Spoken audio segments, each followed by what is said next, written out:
Welcome to Kenton's videos. Enjoy the video. In this video, I will show how to lift a Jeep Patriot. Start by outlining the lift height you want and your driving needs, then inspect frame and suspension for rust or damage. Measure current wheel well clearance and tire dimensions to pick the right kit.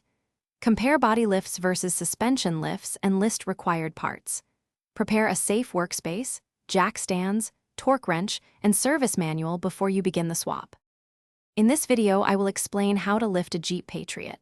Identify compatible lift kits and verify part numbers for your model, then purchase quality shocks, springs, track bars, and control arms.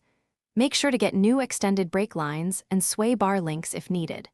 Prepare tools including a spring compressor and alignment kit so you can install safely and recheck angles. Keep a part list and torque specs handy as you work. In this video, I will review how to lift a Jeep Patriot. Quick recommendation.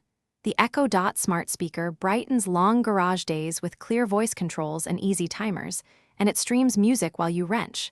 It pairs well with tool playlists and hands-free instructions, making projects smoother and more enjoyable.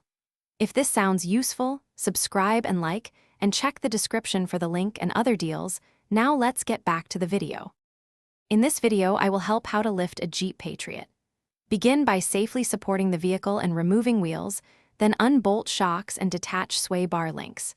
Compress springs properly or remove torsion keys following the kit instructions, then install new springs, shocks, control arms, and extended brake lines.